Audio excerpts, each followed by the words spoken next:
Nagsugod na sukad Setyembre 9 ning tuig ang ikaduhang hugna sa voters registration sa mga mall sa Jensan nga mulungtad hangtod Setyembre 30.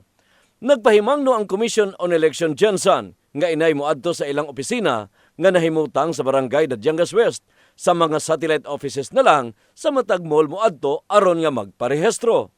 Gihingusgan ni Kumilik Jensan Election Assistant Melvin Quiñanola nga wala pa sila nadawat nga extension sa registration, maong ginauhag ni ini nga magparehistro na aron nga makabuto sa umaabot nga midterm elections. Among ginauhag ang atong mga kaubanan diri sa Jensan, sir, na hindi na ginatuhulat to ng ang hulaying simana. Kung pwede ta makaparehistro na, mamalihog mi nga pwede na mo muadto diri magparehistro, sir, para makadungog tag-cater sa atong mga adlaw-adlaw na fund na numbers na itong i-accept. Usa ang senior citizen nga si Nicolas Barriento sa mga gustong musalmot sa maong programa. May man ang citizen dili malibol pa ito. Samtang ang tigpamaba sa Office of the Senior Citizens Affairs Jensan, nagpasalamat nga gipahigayon sa mga mall ang pagparehistro. Sumala ni Celso Mendoza nga mas labing maayo nga gibutang sa mall ang pagparehistro aron nga mahimong sayon sa mga idaran. Usa ka na kamayong lakang, no? Pag-amo naman ang game mo ito mga labay nga mga katuigan during my time, no?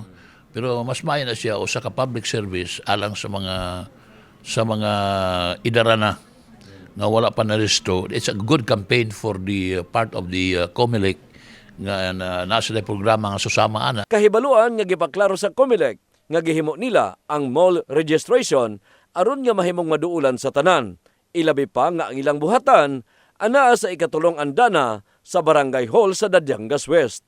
In the heart of changing lives, kini si Brigada Dani Casi, Brigada News.